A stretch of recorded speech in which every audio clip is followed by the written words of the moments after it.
I'm Brandi Kruse. Coming up today on Undivided, the Washington State Democratic Party is backing a socialist candidate over a Democratic candidate. Plus, proof that housing first isn't just dumb, it's dangerous. And the GOP is suing over ballot curing in King County, but will their efforts disenfranchise voters? That and more coming up today on Undivided.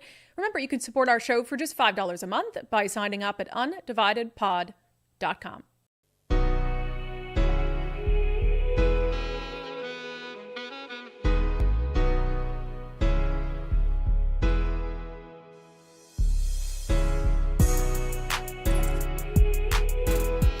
Hello and welcome to Undivided on this Monday. Thank you for being here. Thank you so much for your commitment to giving common sense a comeback. Let's see how Brandi does on 3 hours of sleep, shall we? Okay, I told Nicole when I first got in. I don't know what it was.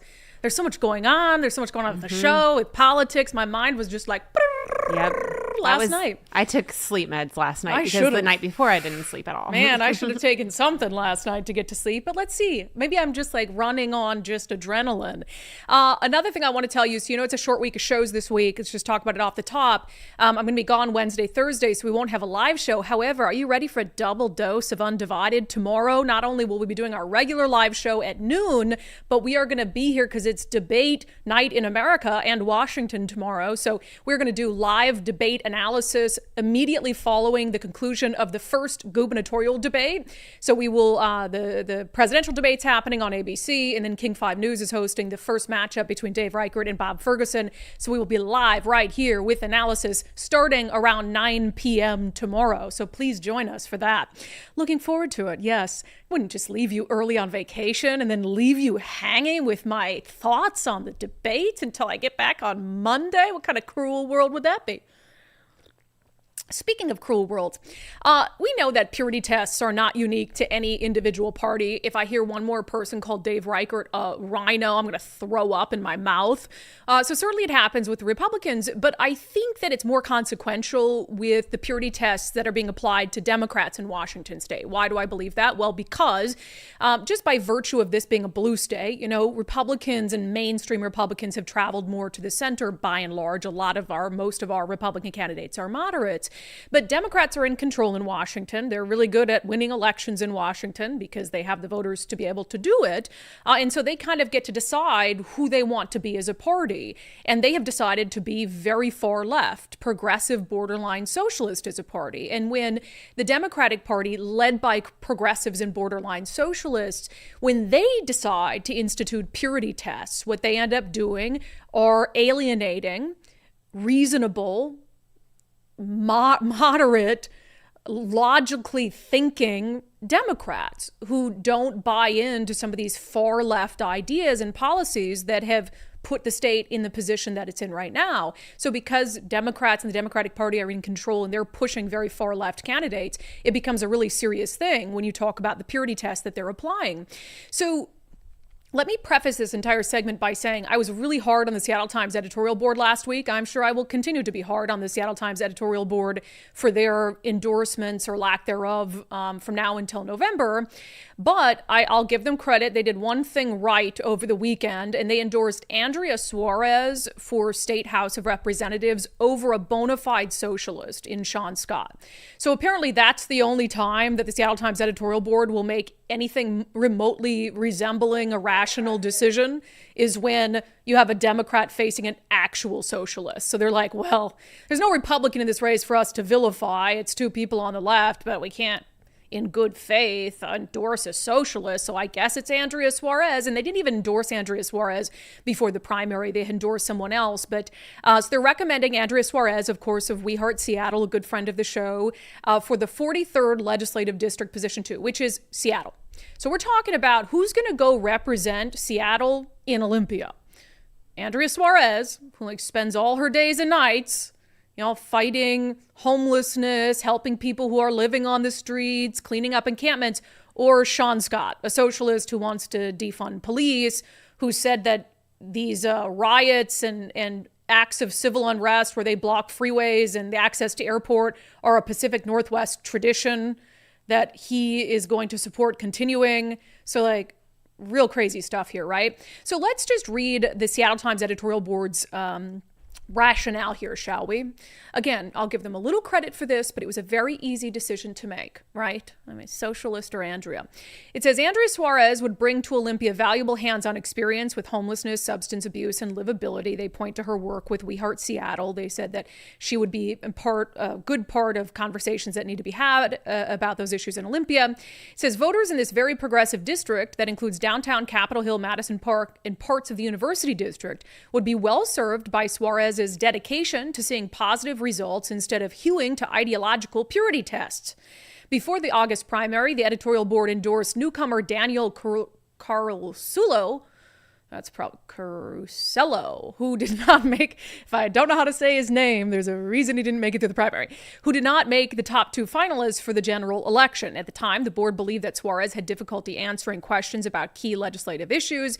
In the intervening weeks, she has become more sure-footed, but her campaign focus remains unchanged. Okay, so they're basically saying we didn't endorse her then, but, she's done all these things around homelessness, and she would serve this particular legislative district well, given the challenges downtown Seattle, Capitol Hill has around drugs and homelessness, etc. And then instead of this, of why they're not endorsing Sean Scott, the socialist. And I'm not just calling him a socialist like conservatives call everyone on the left a socialist. I'm calling him a socialist because he calls himself a socialist. It says her opponent, Sean Scott, is endorsed by much of the Democratic establishment and Seattle's Democratic Socialists of America. Organizing support for Scott, the SDSA enthuses, quote, "It's time to bring socialism to Olympia." In 2021, Scott penned an opinion piece in Cascade PBS in support of abolishing the police, contending that reform efforts had failed. That's just one example of Scott's extreme positions on issues ranging from public safety to taxes. Even in the bluest neighborhoods in Seattle, Scott stands out. Sending him to Olympia would be akin to electing a far-right MAGA Republican. State politics don't need any more extremists. Suarez represents a solid choice who would ensure debate and dialogue are still part of our government. So that seems very rational, right? Even for a tried and true blue Democrat in progressive Seattle to say, okay, let's look at the city, right? Do we choose a Democrat or do we choose a socialist? And you would think that that would also be a very easy decision for the Washington State Democratic Party, right? Like, do we choose someone who's sane, who has actually been out there helping on issues like homelessness and drugs, which are weak spots for the Democratic Party? Perhaps she could improve our response to that. Or do we support, again, a socialist? You can call yourself a democratic socialist, but when the socialists who are supporting you are saying, let's send him to Olympia so we can send socialism to Olympia, it's just a full-blown socialist. Or do you support a socialist who still is grasping onto this idea of abolishing the police and police defunding, despite the fact that we've seen that was, and even talking about it, was a huge, huge mistake. Someone who supports the takeover of freeways, blocking of airports, et cetera, et cetera. Well, if you are the chair of the Washington State Democratic Party, Shasti Conrad, of course, you side with the socialist. And not only do you side with the socialist, you block the Democratic candidate on social media.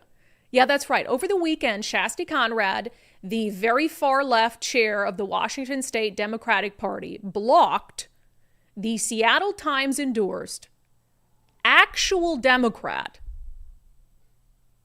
in the race for the 43rd legislative district. Now, I'll say Shasti Conrad has a long history of extremism. You might recall that in the last race for Seattle City Attorney, she supported the campaign of Nicole Thomas Kennedy, who was a police abolitionist, a democratic socialist, who had said all sorts of horrible things about the police, calling them KK killer cops, celebrating acts of arson and violent extremism. And because she was running against Ann Davison, who at the time had changed from Democrat to Republican, Shasti Conrad decided, well, can't have a Republican, so I'm going to prop up a clearly dangerous, clearly extremist candidate because that's just closer to who I am. But I think it's significant. So here you have, again, the chair of the state Democratic Party saying, with her words and her actions, we're going to support a socialist over an actual Democrat. Doesn't that seem a little crazy to you? So we'd seen this over the weekend and thought, what was the genesis of this? Like, I don't know, maybe Andrea Suarez said something mean to her on X.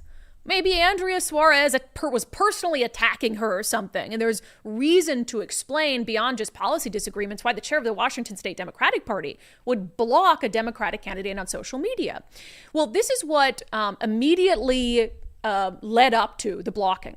Andrea Suarez tweeted out this: "I am the real Democrat in this race. My opponent and his supporters hold positions on the fringe."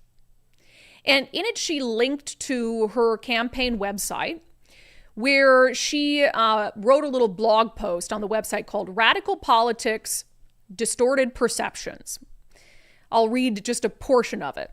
She said, "I'm the real Democrat in this race. My opponent and his supporters hold positions on the fringe. There is a wide income demographic in the 43rd district. This fact should not be used to divide us. The majority of voters support a social safety net and demonstrate this by regularly approving tax measures and voting for Democrats. That is where I stand. On the other hand, my opponent Sean Scott and his supporters advocate political ideas from the fringe. It is from there that they accuse me of being a Republican. I am a twice elected Democrat precinct committee officer, but the truth is I am dismayed at the current fringe state of the local party organization. Does it represent the views of the majority of Democratic voters in this area?"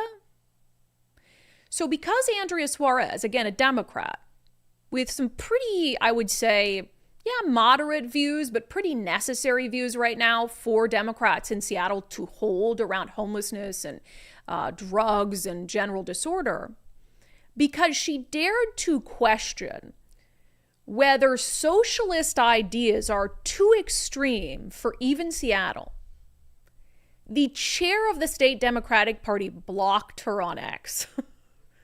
Think about how crazy that is. And think about what it tells you about the state of the Democratic Party in Washington. One of the reasons why I'm supporting a lot of Republican candidates this cycle. It tells you that the state party is getting further and further to the left. The state party is getting further and further, closer and closer to embracing socialism.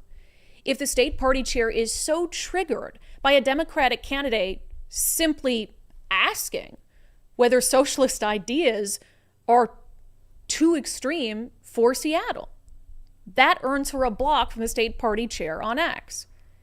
And so what that means is the state party is choosing a socialist, a bona fide socialist in Sean Scott, over someone like Andrea Suarez, who has worked her ass off for the city, who has worked her ass off helping people, who walks the walk, who goes out and cleans homeless encampments, helps people who are struggling to get housing, who are struggling to beat addiction, who's done the things that Democrats only talk about doing, who's helped fix the problems Democrats only talk about fixing and throw money at fixing.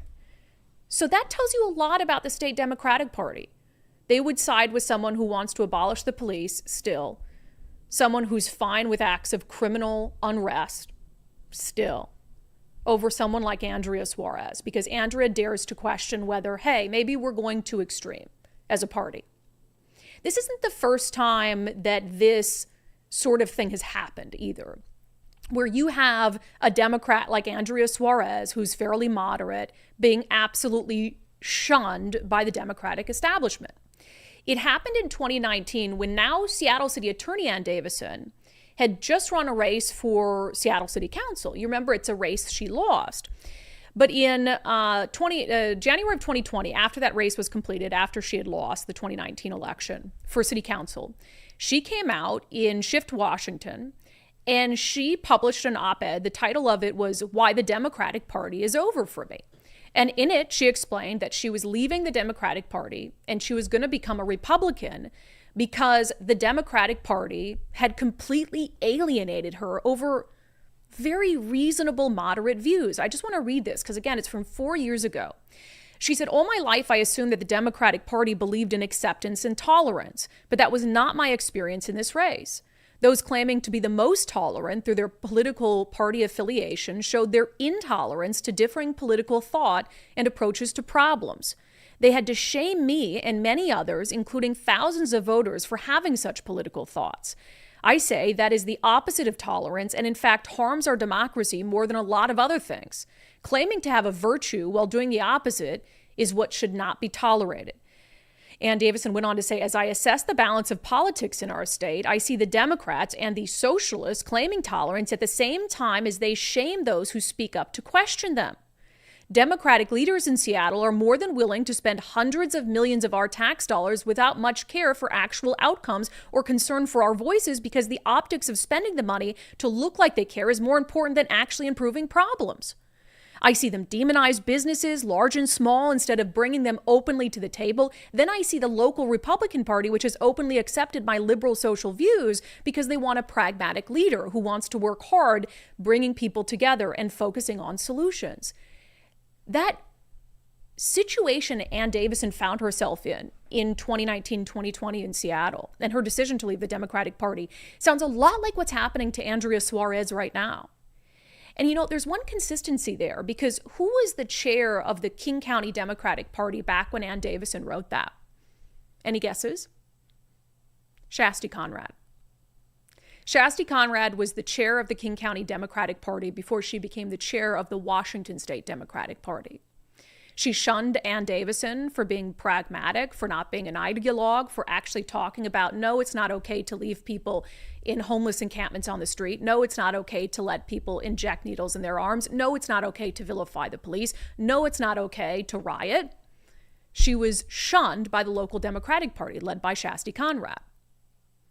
And now, 4 years later, very similar situation, Andrea Suarez, who is saying many of the same things that need to be said, frankly, difficult truths about the Democratic Party, about the things the Democratic Party is and is not focusing on. Now she's being shunned to the point where she's being blocked on social media by the now chair of the Washington State Democratic Party, Shasti Conrad. So I think this is a moment for Democrats, especially Democrats who are reasonable, who see what's happening in Seattle, who understand socialism. Socialist candidates are not going to get us out of that mess, to demand better of the party officials who represent you. Do you want to be represented by someone like Shasti Conrad, who would throw a bona fide Democrat under the bus to support a socialist? I hope the answer is no.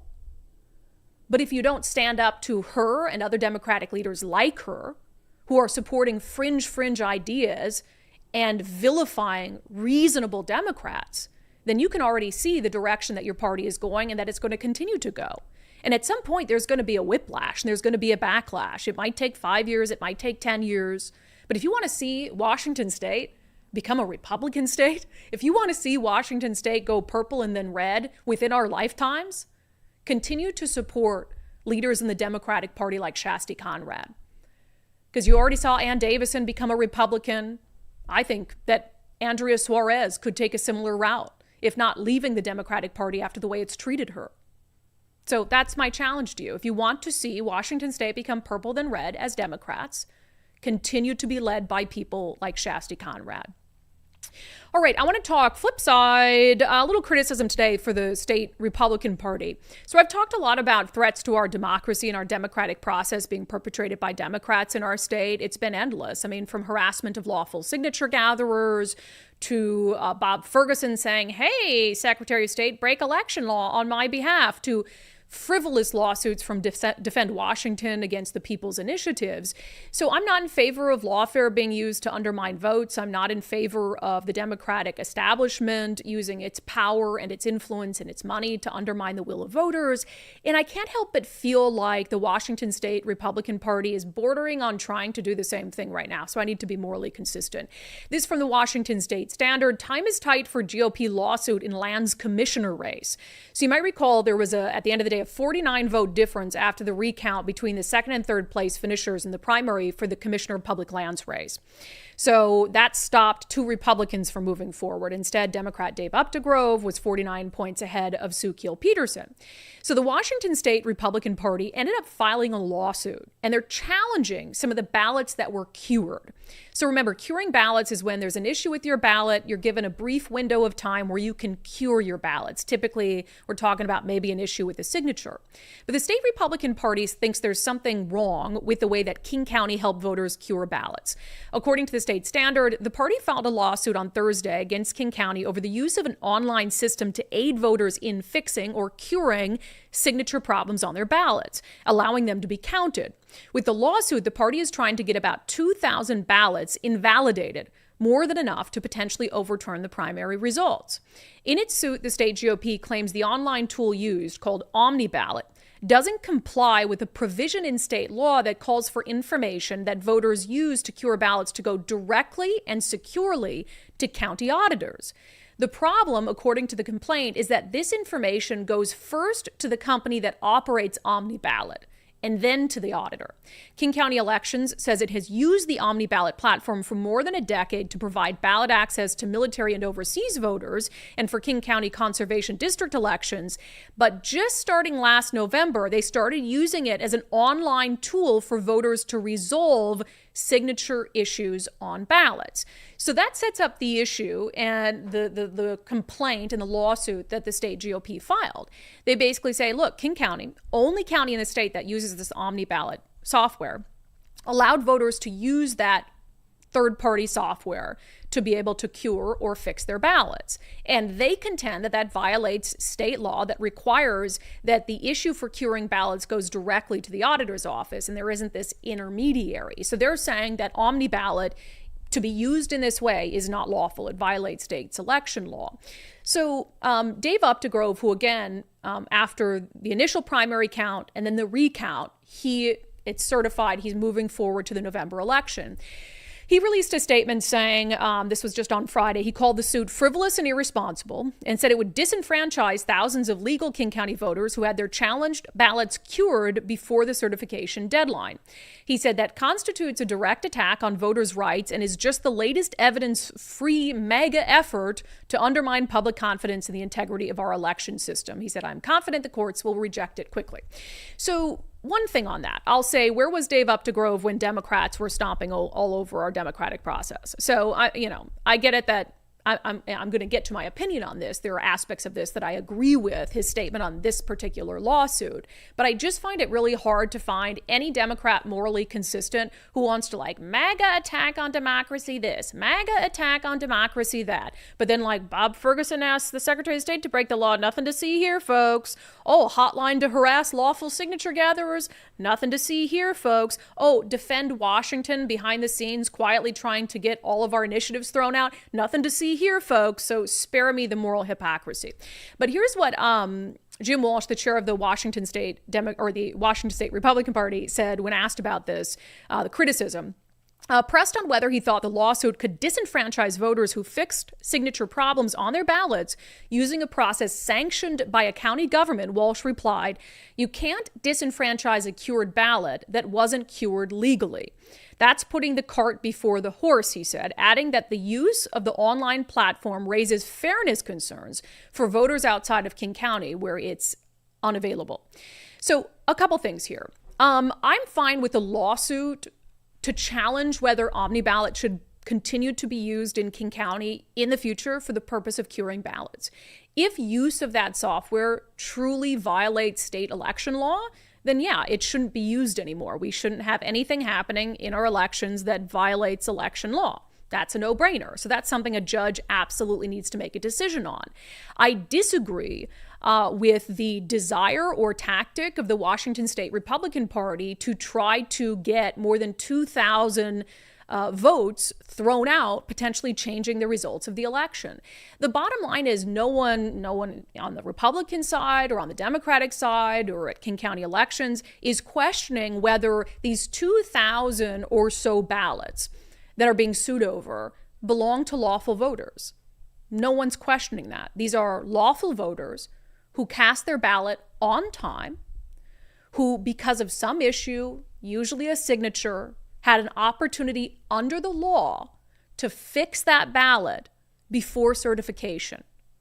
And they followed every single step of that process to do so successfully. Those voters, through no fault of their own, cured their ballots using a way that King County elections allowed them to cure your ballots. So why would we then punish those voters and potentially overturn the results of an election on what I would consider, I would say it's more than a technicality. We need to understand the legality of this unDivided system being used for this purpose. But those voters did nothing wrong. So reversing their vote, taking away their vote, punishes them for something that King County elections did. And that absolutely is undermining our democracy. So I'm fine with this, and I think the Washington State Republican Party, I get it, they have a lot at stake here. Sending through Sue Keele-Peterson will guarantee that Republicans reclaim statewide office on the West Coast. I understand that.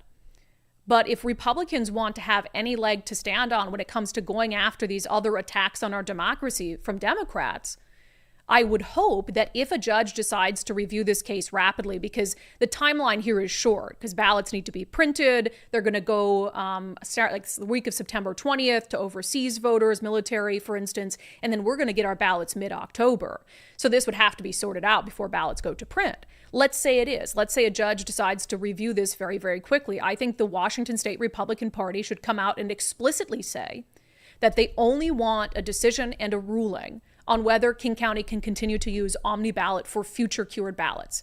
I think the Republican Party should say, and Jim Walsh should say, we are not seeking to overturn or to invalidate the 2,000 or so ballots that were cured using this system in this election, because those are lawful voters. They used a process that they were allowed to use by King County elections, and we are not going to take their vote away. That would be the morally consistent position for the state Republican Party to make. It would be not a great political position because it could cost them a statewide seat, but it would be the right thing to do. And given the environment we're in around attacks on our democracy from the Democratic Party that often go completely ignored, this is a point for the Republican Party to say, we are going to be the morally consistent party on protecting people's votes. We're not going to disenfranchise 2,000 voters. The results are the results. We saw that after a hand recount, but we don't want the system to be used moving forward. That would be the right thing to do. I hope the state Republican Party does it. All right. Hello, Nicole, by the way. Do you want to go to commercial or you want to just keep rolling? Whatever you want to do. I guess we'll just keep rolling. Why I don't not? know. Man, we have a very intellectual show today. Really challenging people to think. I like it. I like it too. So we talk a lot about housing first, which is a total fallacy. The idea that homelessness is a housing crisis is insane to me. The governor said it last year. The King County executive said it this year. It boggles my mind that we continue to have elected leaders pushing the lie that our homeless crisis wouldn't be so bad if we just had more housing. So that idea on its face, I reject it. I refuse to even debate anyone about it. It's clearly false. But then there's this idea of housing first. What do you do when you've got someone who's mentally ill or drug addicted, who's living on the streets? There is a segment of the political class and of decision makers and lawmakers who believe that the very first step is you pick them up and you put them in shelter. You put them in an apartment, you get them a house, somewhere affordable to live, and then their problems will go away from there. And that's not only a horribly dumb thing to do, it is also incredibly dangerous, as we're finding out in a Seattle Times story. This segment is brought to you by our partners over at Future 42. Turn your frustration into action at future42.org. So this story, again, it gets a little in the weeds. We're going to talk about funding issues, but the general takeaway is clear that when you put people who are in the depths of addiction and despair or mental illness in a shelter, in an apartment, in a house, that the reasons they were homeless in the first place are still there. And just because they have a roof over their head doesn't mean that those issues don't still exist. So the idea of housing first, as opposed to housing and at the same time mandating treatment for drug addiction or mental illness, housing first is not only not going to work, but it's also going to continue to lead to deaths. Deaths by overdose or deaths by murder, which we're seeing in one particular supportive housing building. So this from the Seattle Times. Residents shaken after second homicide at Seattle supportive housing building. And I want to read from the beginning of this. It's by Sarah Jean Green. Steve Eden was thrilled to land a job last month as a night stalker at the Broadway QFC. By then, Eden had been a resident of 1811 Eastlake Avenue, a 75-unit supportive housing apartment building for formerly homeless adults with chronic alcohol use disorders or mental health issues. He'd been there for nearly 2 years. So he gets this, lands a job at QFC, but he never got a chance to clock in. Another resident found Eden's body in the second-floor laundry room nearly 7.5 hours after his friend parted ways with him. Eden had been stabbed more than 20 times, and his killing is the second homicide committed in the building run by the Downtown Emergency Service Center since November. Wayne Cragen, 65, was found dead in his apartment on November 14th, but it took 2 weeks before the King County Medical Examiner's Office ruled his death a homicide from blunt force injuries to his head. So who is this? What happened here, right? So you've got this 75-unit supportive housing apartment building where you've got people who are and have been and continue to deal with substance abuse issues, mental health issues, who are formerly homeless, living. Well, the person who killed Steve Eden, his name is Greg Nesbitt. It says, Nesbitt previously served 21 years in prison for fatally shooting a man with a sawed-off shotgun in 1990 when he was 17. He was also convicted in 2021 of second-degree assault for hitting a sleeping passenger in the head with a hammer on board a Metro bus. The victim of the unprovoked hammer attack was never identified, though the assault was captured on video. While prosecutors recommended a 29-month prison sentence, Nesbitt was given credit for the 17 months he had served in King County Jail while awaiting trial and released, with the judge waiving community custody because Nesbitt was supposed to move to Nevada. But he didn't. So here you have these people who are formerly homeless trying to turn their lives around, trying to, they're addicted to drugs, mentally ill, living in this supportive housing unit that's being paid for with taxpayer money. And while they're trying to turn their lives around, they get housed with someone like Nesbitt, who served 21 years for fatally shooting a man with a sawed-off shotgun, and then was convicted in 2021 of second-degree assault for hitting a sleeping passenger repeatedly over the head with a hammer. So that guy gets out. He gets his community custody completely waived because he says, I'm moving to Nevada. Never does. Court never realizes that he doesn't. No big deal. They've already made their decision, right? Based on a word of a murderer and a guy who beat an innocent random victim with a hammer. So instead of, going to Nevada, instead of being on community custody, what does he do? Well, he ends up in this supportive housing unit, paid for with our tax money. So now these people, like Steve Eden, who seems to be on the right path, had been dealing with some issues, but got a job at a QFC. Now he's in this supportive housing unit, and he is being housed, knowingly or not, we don't know if he knew the background, with a convicted killer with a propensity for violence. Yeah, it sounds like a really good environment to be able to turn your life around.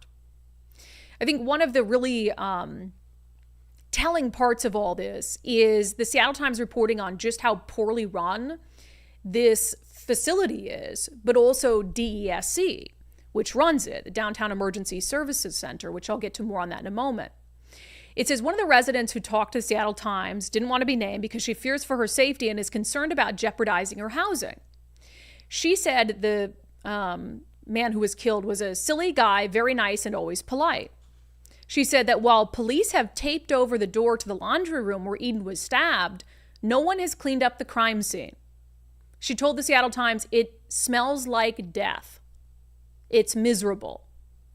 I'm having a really hard time dealing with this. The residents that the Seattle Times spoke to criticized DESC's management of the building, saying appliances and security cameras go unrepaired for months at a time and residents aren't provided with supportive services. Residents aren't provided with supportive services. Though DESC employs grief counselors at its headquarters at 3rd Avenue and James Street, none were sent to 1811 Eastlake after either homicide, the woman said. A spokesperson for DESC declined to answer questions about resident safety concerns and allegations that security cameras in the building often don't work or that criminal background checks aren't conducted before someone moves in. All the DSC spokesperson would say is, this was a tragic and shocking event, and we are going over everything and cooperating with police. We cannot comment further, but are focused on caring for our tenants and staff. So think about this. You've got people who, and we know how much it takes to get someone out of a homeless situation to agree to some sort of shelter. This is supposed to be a supportive housing unit where they're not just thrown in some building and said, good luck, good luck turning your life around. They're supposed to get supportive care for addiction, for mental health, whatever it is. And residents say, we're not getting that. They didn't even send a grief counselor to talk to us after 2 people were killed. Security cameras aren't working. They haven't even cleaned up one of the crime scenes, and it smells like death in there. And they're not doing criminal background checks. So we've got a murderer who just beat a random person bloody with a hammer and was convicted of it in 2021, living while we're trying to turn our lives around. And DESC says, no comment. Meanwhile, you want to know who the biggest funder of the Downtown Emergency Services Center is? You want to know who their biggest donor is? It's you. It's the taxpayer. We talk a lot about the homeless industrial complex and all this money pouring into it, hundreds of millions of dollars pouring into it, and nothing to show for it. Worse homelessness now than we've ever had. And we wonder why. Well, it's because entities like DESC, this is just from 2022 alone, $63 million in public grants and contracts. Just for DESC, $63 million. And part of that money goes to run this 75-unit apartment where people are supposed to get help for the reason they were homeless in the first place. But they're not getting those services, according to the residents. 2 people were killed there because they're being housed with murderers and absolutely mentally unstable, violent people. The security cameras don't even work. They don't even send grief counselors, even though our tax money pays for DESC to have grief counselors. If our tax money is paying for DESC to have grief counselors, don't you think one of them would have been at this complex after either of the homicides that took place there over a span of 9 months? So people want to say, housing first, housing first. Is that the kind of housing you mean? Is that the kind of housing that you mean when you say housing first, and you think that we're going to take someone off the streets and put them in a unit like that and they're going to get better and turn their lives around when they're faced with those sorts of circumstances? They'll be lucky if they get out alive. They'll be lucky if they get out alive. And again, according to a woman who lives there, I don't know why she would lie to the Seattle Times, she's not getting supportive services anyway.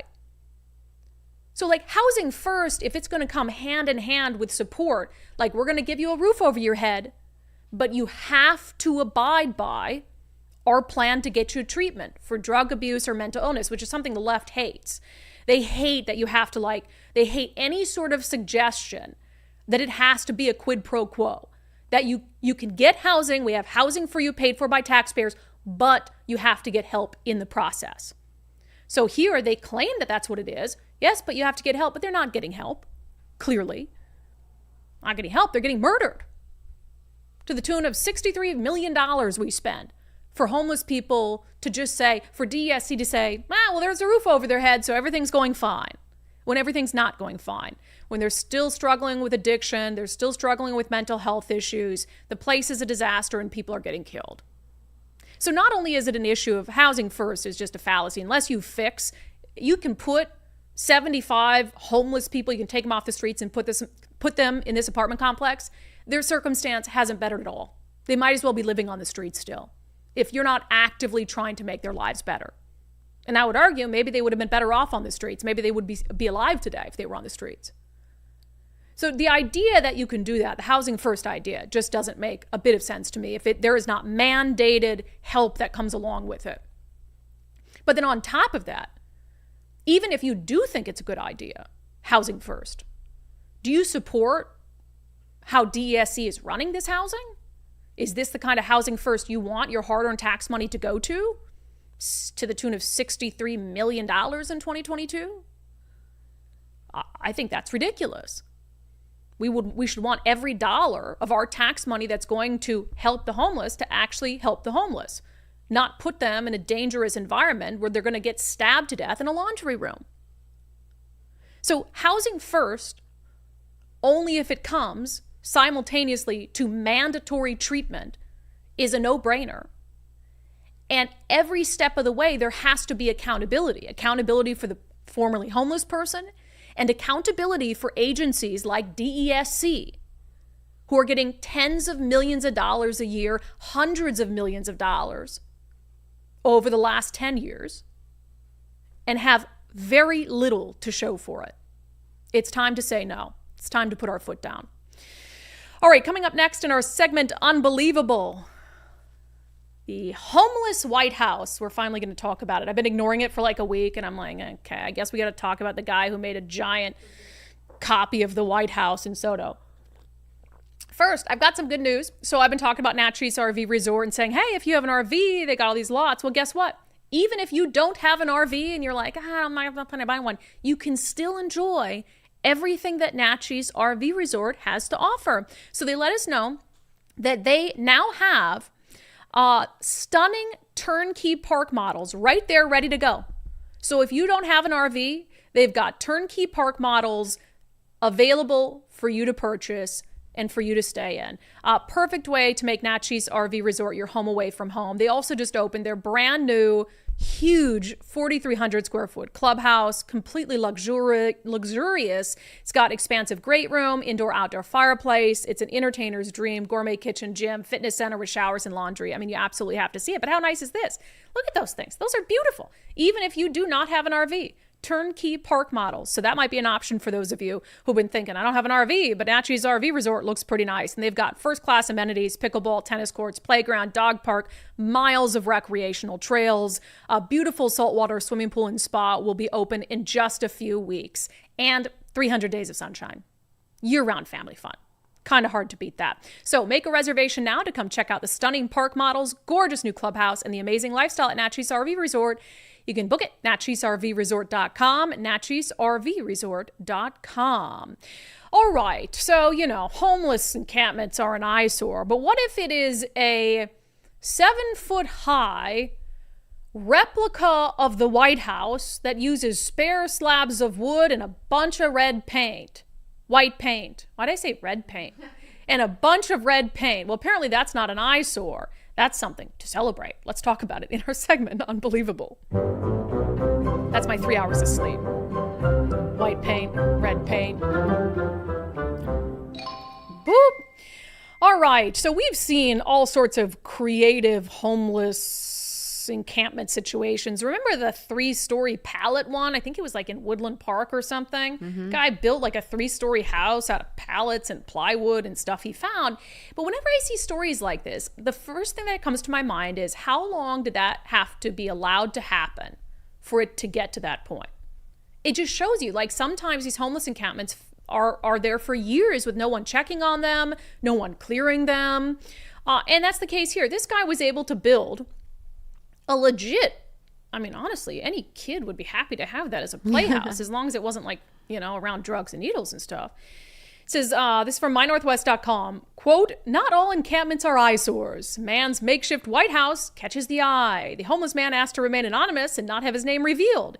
He's been previously identified as Danny. He said he used to work for a painting company, was part of the Space Needle remodeling crew a few years ago, but the work put too much of a physical burden on him. He says, I just fell into a bunch of stuff with my family. My mother passed away due to drugs, and my sister robbed me and my brother for a bunch of money. He says the C word a lot in this quote. Yeah, he does. Okay. All of this happened after my mom passed away, everything to the point where I said, I'll stay right here. But everything I've done here, nobody is helping me. I almost feel like if somebody did, they would get organized crime down here. Okay. So it's kind of a weird story because this guy's clearly not well. I mean, he's like throwing out the C word, and it kind of seems like he's at some kind of conspiracy. He's having mental health issues. I think that's very clear just based on the quotes. But here he's saying that, like, he was work put too much of a physical burden on him. No one's coming down here to help me. Dude, how many hours did you spend building a replica of the White House out of discarded crap? Like, that takes some talent. That takes some time. That takes some work ethic. But you're waiting for people to come to you and help you. Sounds like you have a lot of free time to go out and help yourself. The article goes on to say he complained about the food bank. There's a lot of people who have homes and cars that show up in packs. He says you can't get much, drops the C word again. Can't get much with food stamps right now because the price of everything. Blame Democrats. He didn't say that. That was me. As for living in a tiny home village, the resident of the replica White House compared that to feeling like he's in a prison. Everybody I know that's been in a tiny home, except a few people, they're all back down here and have been kicked out because they didn't sign in or out one day or something stupid. I kind of feel embarrassed about being down here to a point, but it's hard to get out of here, and I try to stay mellow because I do somewhat have a temper. But I'm not going to explode. Can you imagine that, reporter? I have a temper, but don't worry, I'm not going to explode. But the way the cops show up and literally stare at me like I'm some kind of caged animal, it's hard for me to concentrate. I don't enjoy it. 100% I'm getting harassed. Maybe they stare at you because you're living in a 9-foot-high replica of the White House. That might be why. But this is just like, this is the mindset almost. And not just of some homeless people, but I think of like progressive Democrats. It's like, oh, you know, this person's like down on their luck and we've got to give them millions and millions in taxpayer funds and we can't sweep them out of the way. No, this dude has so much time on his hands and so much talent and skill and ability. Yet he chooses to spend it doing this as opposed to, I don't know, going to one of the many outreach locations, trying to go to one of the services in downtown Seattle that gets taxpayer funds, that connects homeless people to jobs. Maybe the painting job didn't work out for him, but maybe there's another job that won't be so physically laborious. Hell, maybe he can get a job at a mini golf putt-putt course where he can build little replicas of the White House that people can putt a ball through. I can think of a lot of uses for a talent like that because that's a really good replica of the White House. It's pretty to good, be made out of discarded crap. This is a perfect example of someone who clearly chooses to be homeless. And those are the hardest cases. People who are choosing to be homeless, in this case, sounds like maybe a mental health issue. And those are the hardest ones to be able to get someone off the streets. But honestly, it starts with tearing down his White House replica and not letting him sit there for weeks on end and build a replica of the White House. Because that... Maybe we just move that to where the tiny houses he doesn't like are. Maybe you take his White House pick replica, it up, put it over by the tiny houses, and he can live in it over there. Is this what we're going to do? We're going to say, oh, we see you building this for weeks on end, but we're just going to let it happen. Well, it's frustrating to me because I think everybody says homelessness, drugs, but sometimes it's not. And he complains about drug users in here somewhere. Yep. I don't know if he does drugs. I don't know, but he complains about it.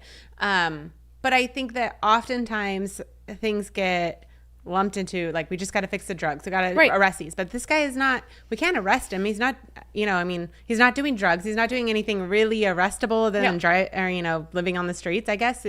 But he needs mental health and we need to force it. And there are a lot of people out there that need forced mental health, not just, oh, like, we know you don't feel good. Yeah. How about you go get some help? Like, how about we mandate that you go see a doctor, but then not show up? Like that should be an enforceable thing because this is not healthy for him. This is not healthy for anybody else. If he has anger issues, things like that, I'm sure there have been fights and I'm sure there's been issues, and that's why he admits to having an anger issue. But we have to do something about mental health crisis in this state and in this country and actually make people get treatment. Force it. And I'm very, on this. I don't want, we don't want the government to be like, the reason why it's so hard to get people committed mentally, and I get it, is you don't want somebody who's like, oh, granny's cuckoo for Cocoa Puffs, put her in the asylum, now I'm going to take all her money, and cash all her checks. So you don't want a situation like that where just anyone can say, yeah, they're a threat to themselves or others. But at the same time, like, we know you built a 9-foot replica of the White House. You're living on the streets. Clearly, at some point, he was well enough to be able to hold down a job. I think of my dad, right? My dad had a job for years and years. He worked for Snap-on Tools. He was very talented with electronics, but he wasn't all there. And so when he wasn't all there, he found it hard to keep a job, and he lost his job. I remember the day I got home and found out my dad lost his job, and it was like, well, that's probably the last place that's ever going to hire him. So yeah, there has to be some sort of, if he was just sitting in a house somewhere, like, doing his own thing and, having challenges, the government, I don't support the government intervening, but this is directly impacting the quality of life in Seattle. We pay taxes. Our streets should be clean. It's a magnet for crime and drugs and disorder, as with any homeless encampment. So it's not like now it becomes a societal issue when your mental health crisis is spilling out into public. So yeah, there has to be more of an effort to say, even if I can't imminently prove that you pose a deadly risk to yourself or others, you're creating a societal issue. And so that should be enough to be able to force someone into treatment for an involuntary hold. And it's not right now, and it should be. And that doesn't mean, maybe that's the thing we need to focus on, and it's how to get around from making it an insane asylum situation. But you put them in a hospital and you give them counseling and you try to talk them into why this medication is the best thing for you, right, and what can come of it. Like, here, let's monitor, right, you on it and see if you think that it's as bad, or see if it's as bad as you think it is, right? But I don't know. I know somebody that's destroying their lives and a lot of people around them because they won't get the mental health treatment that they need, and is absolutely crucial. Yeah, if it's impacting other people's lives. There's a fine line for when there should be government intervention. But if it's impacting society at large, yes, there should be steps. I'm not saying one person makes the decision. There's obviously a legal process you have to go through. This is the United States of America. But we can't continue to allow this mental health crisis that we're in to spill out on the streets and then look the other way and say, ha, look at that. Isn't that funny? Like a 9-foot White House model that a homeless guy made. It's like, no, that's not funny. That's sad. And we need to get that guy some help. Like, is that so hard? Is that so hard to say and to acknowledge? Unbelievable. All right, we'll get to some national news coming up next. First, we talk to Zach Abraham with Bulwark Capital on the show every week. We rely on him for his economic insight. And when he was on with us last, I asked him, tomorrow is the first debate between Trump and Harris.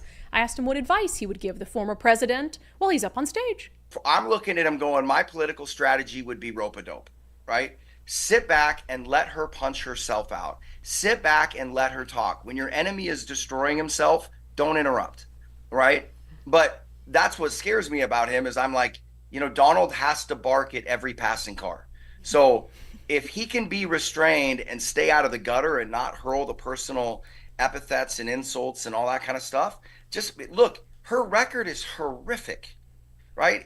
It's just like, she tees it up for you. You don't need to do anything, right? Just don't talk and give her a mic. It's the best description I've ever heard of Donald Trump. He has to bark at every passing car.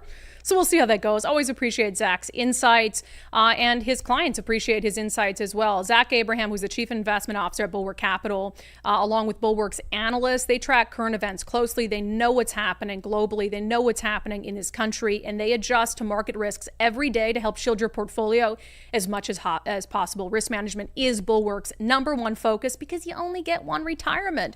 You can learn about Bulwark's risk management strategy in their free common sense investing guide. Get yours now by going to knowyourriskradio.com. That's knowyourriskradio.com. And while you're there, you can also check out Zach Abraham's radio show, knowyourriskradio.com. All right, we'll get to, I don't know if we have time for both of these. We'll get to one of these national stories, Nicole. We'll shelf the other one. I got somewhere to be. Just kidding. Where else would I have to be other than right here with you guys?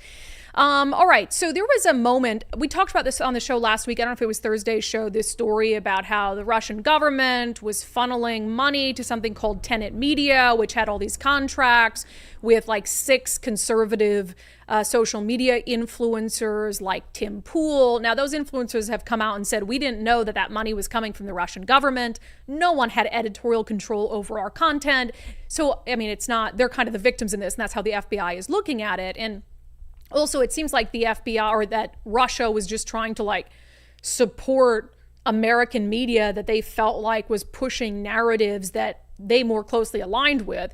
So I don't know that Tim Pool would necessarily have to change his opinions based on this money he was getting from Tenet Media, but I digress. So anyway, that investigation is ongoing. Well, Senator Tom Cotton, a Republican, was on with CNN's Dana Bash, and she was asking him about this, like Russian infiltration of conservative media and whether it's election interference. And man, he absolutely let her have it.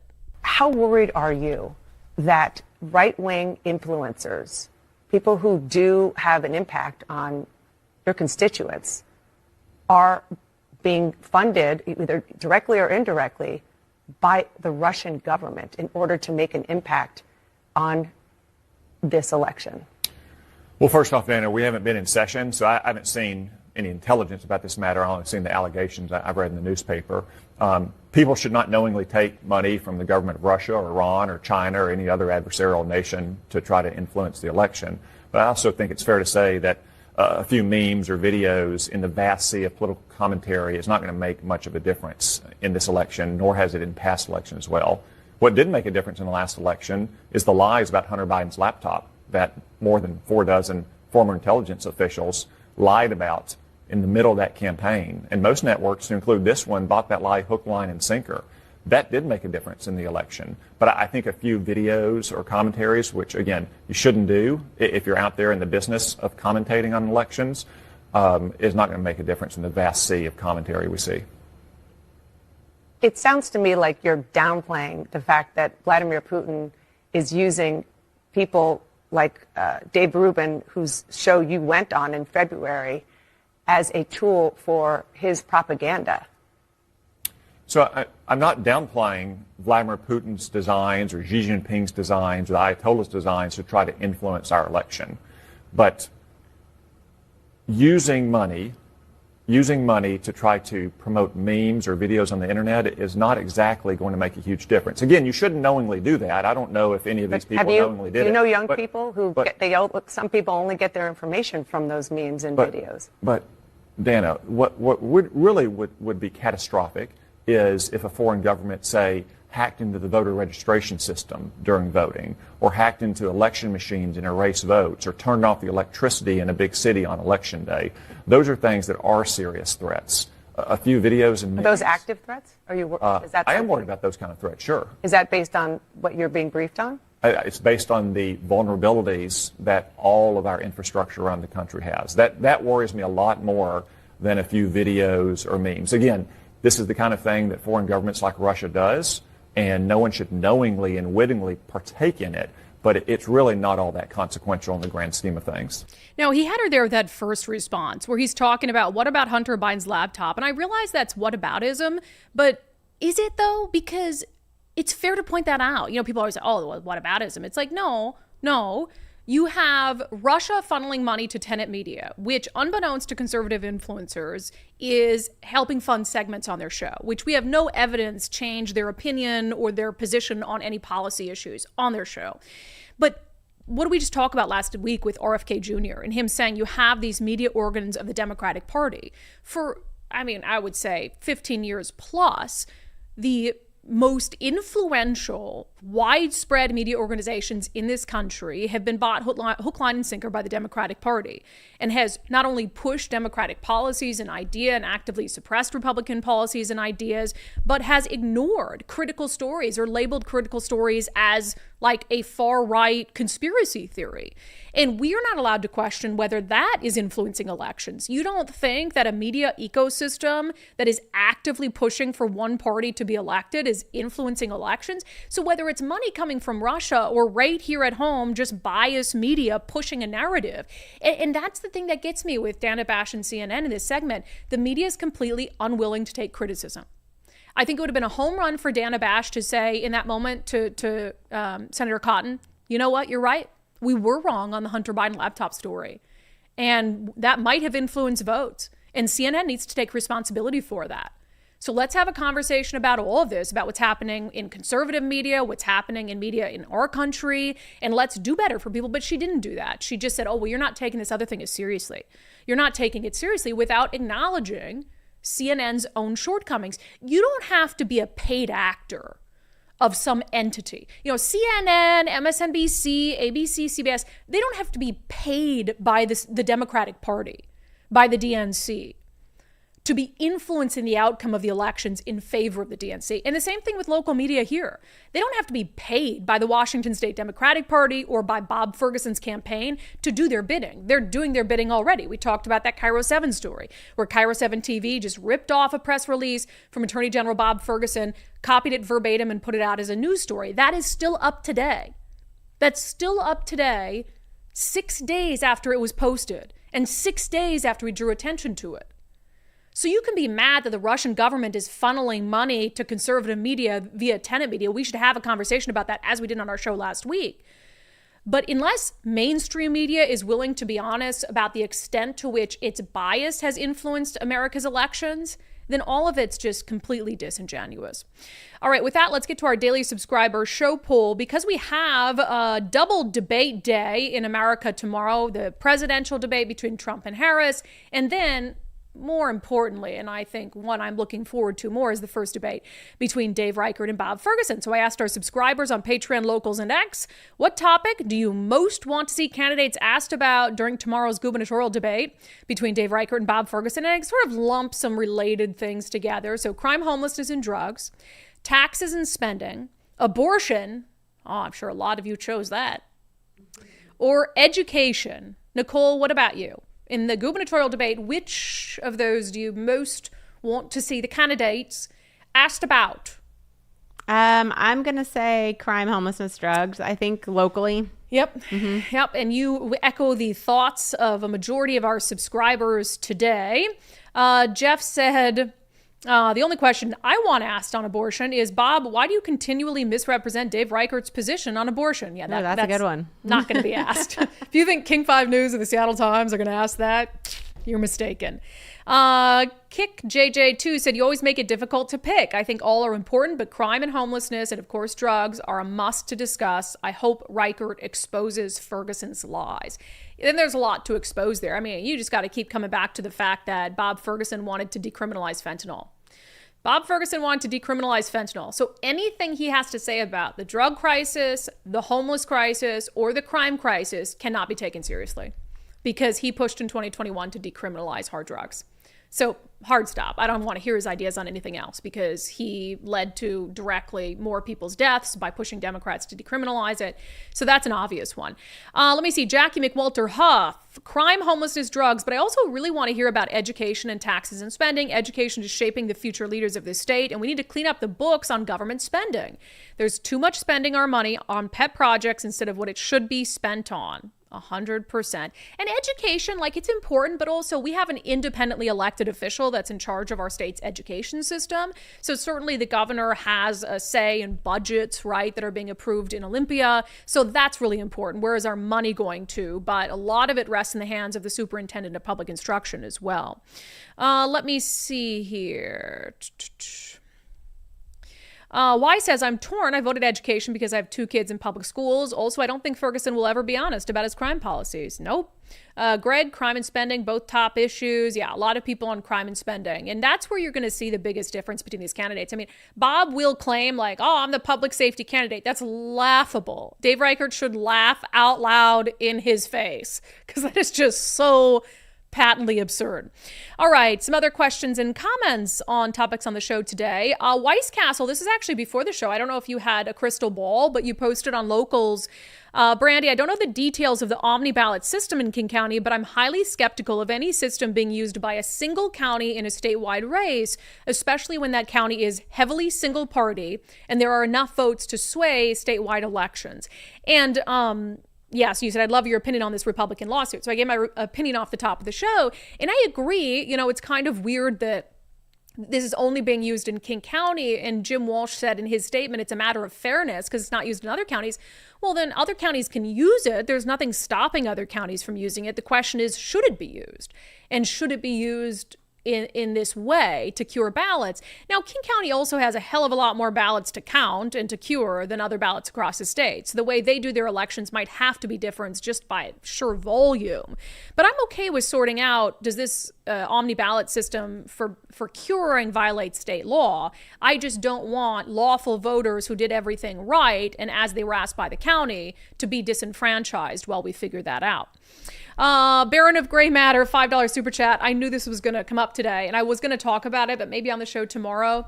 Hey, Brandi, look into Springfield, Ohio. Residents are complaining about Haitian migrants eating their dogs and cats and the ducks and geese in ponds. Did you see the clip of the cat?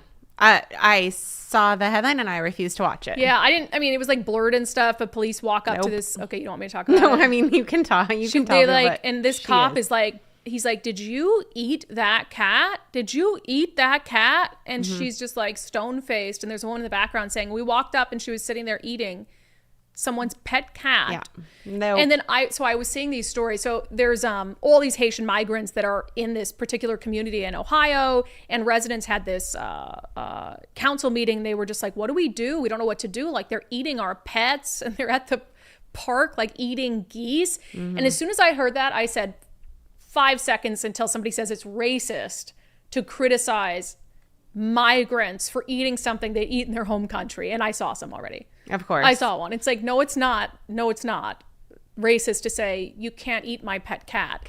Maybe we'll talk about this in the show tomorrow. Don't do it here. We don't do it here. We don't do that if you would like to come and live in our country, in this beautiful country, then you Well, what would go to India? What would happen if I abide went by to our India laws. and killed a cow? What would happen if I went to India and killed a cow?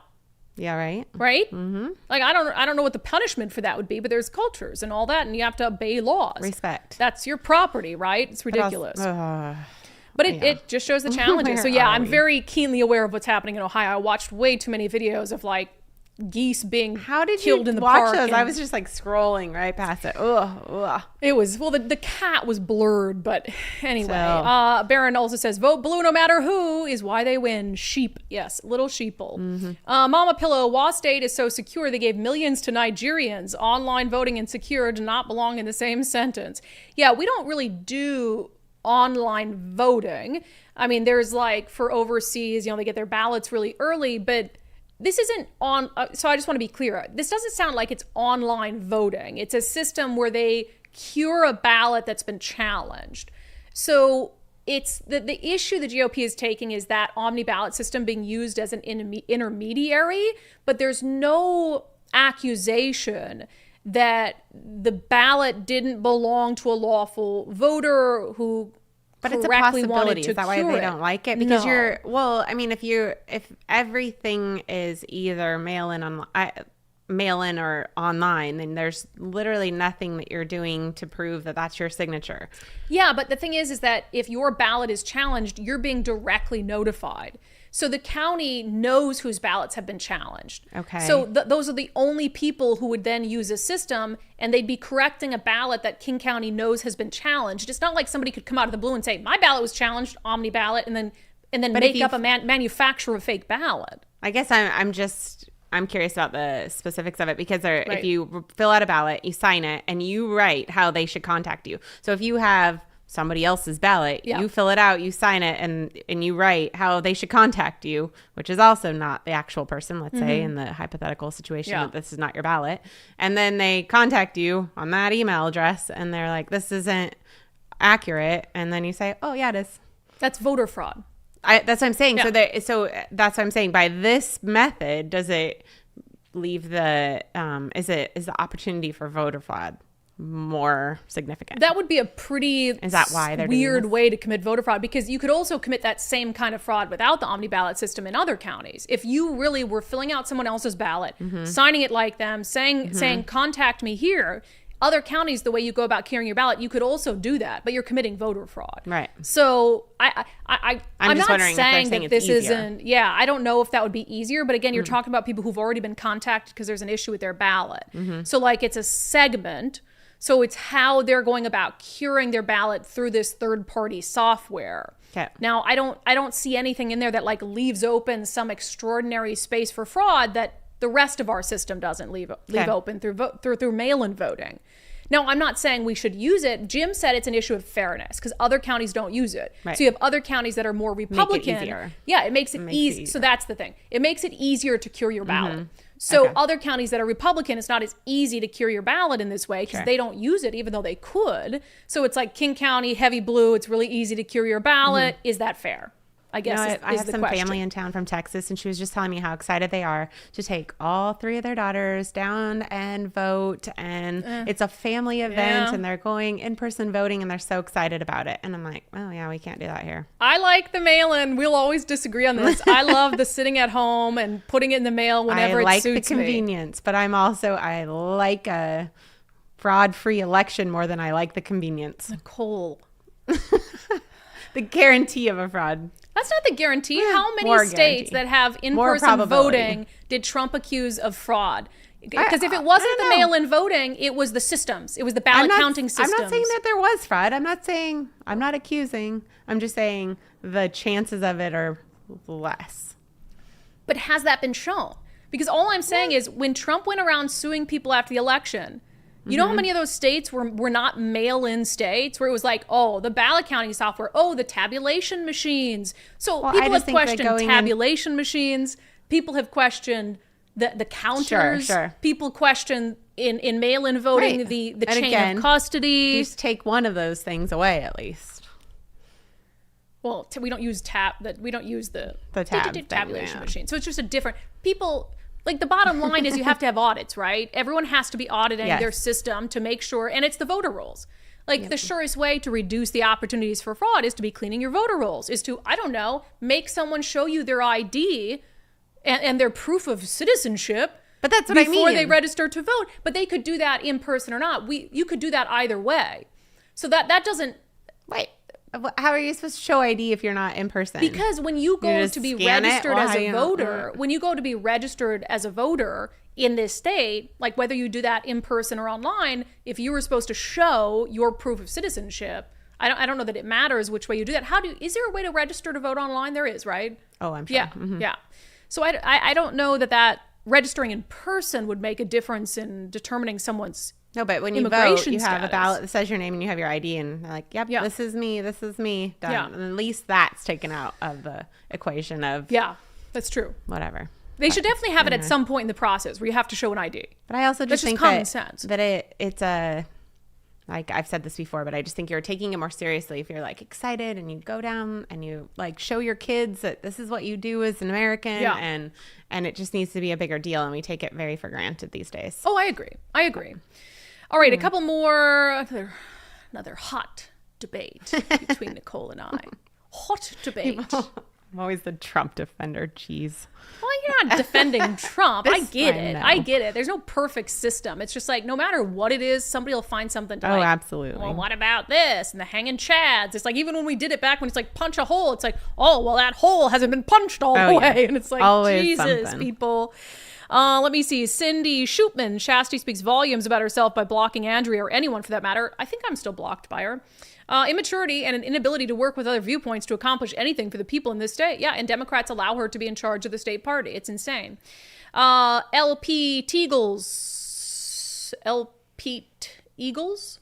Alienating moderates as a means of purity tests alienates a method for building coalitions. It's insane. I agree. Let's do a couple more. On homelessness, Matthew Cook. We went from one extreme of involuntary commitment laws to the other extreme instead of finding a rational middle ground. Seems like we do that often. Let's just choose one of the two. And that's what worries me about Seattle and Washington getting even further to the left is like, man, I don't want the swing back to be insane, and that's on like social issues as well. Where it's like, this trans ideology and gender ideology. I've talked about this on the show before. I don't want the blowback to be so extreme that like gay people lose their right to be married or something. That's what I always freak out about. Baron of Gray Matter, $2 super chat. We spent $73,000 per homeless person in Washington in 2023. What did we get for it? What did we get for it? And voters in this state, some of them want to put a person of the same political party who's a fourth term of Jay Inslee in the governor's office. That doesn't make any sense. All right. Before we get to our closing sanity check, we've been sharing some success stories of people who sold their home with our friend Wes Jones of sellwithwes.com. One of them is our friend Sharona Rhodes. Her and her husband went to sell their home. And, she talked about something really interesting, which is just like Wes and his team absolutely guarantee their work. So if they're coming in and they're helping you on the front end, get your home ready to sell, which they did for Sharona Rhodes and her husband, they're also going to make sure that their work is guaranteed. And that guarantee came in handy for Sharona. We knew that we had done everything that Wes had asked of us. They weren't going to find anything crazy. A couple Mondays after that, their realtor found a water leak. It was evidence of a water leak. There was no actual water leak. Oh, great. Wes and his company puts a warranty on the house when they list it. They did everything they needed to do, and the warranty replaced the water heater. Yeah, and instead of thousands of dollars, they just had to pay, what is it, $98? Yeah, so Absolutely. Just shows the kind of service that Wes Jones and his team have. Wes Jones, sellwithwes.com, sellwithwes.com, a better way to sell your home. All right, in our closing sanity check, maybe there's hope for celebrities after all. So Elton John was asked during an interview about something Donald Trump said about Kim Jong-un that relates to Elton John. And I think the interviewer probably wanted him to go scorched earth on Donald Trump, but he did not take the bait. I know that you're not a supporter of Donald Trump's. He loves your music. How did it feel when he took the lyrics to Rocket Man and he used it as a nickname for Kim Jong-un, and then he gave Kim Jong-un I laughed. I thought it was brilliant. I just thought, good on you, Donald. I'm the Rocket Man, yeah. Donald's always been a fan of mine, and he's been to my concerts many, many times. So, I've always been friendly towards him, and I thank him for his support. Yeah, when he did that, I just thought it was hilarious. It made me laugh. He gave Kim one of your CDs and signed it. That was in one of the books about him, because Kim, I guess, didn't know the song. So, what's that? He gave Kim Jong-un the signed CD. Yes. Which yeah. he never heard of it. I know, because he hasn't heard of me, Kim Jong-un. I'd be very surprised if he had. I've never toured North Korea, and I have no intention of doing so. But it was. I thought it was a light moment, and it was fun. Love it. Not taking the bait. It is possible. That has been your sanity check for today. That has been today's episode of Undivided. Reminder, we'll have 2 episodes tomorrow. We'll be back here for our regular live show at noon, and then we will do live post-debate analysis immediately following the gubernatorial debate on King 5 News. So you can join us here across all our platforms for that. In the meantime, if you've not signed up to become a subscriber to our show already, it's just $5 a month. I think that's a pretty reasonable price for, trying to save the entire state of Washington, after all. You can sign up, undividedpod.com, undividedpod.com. See you tomorrow.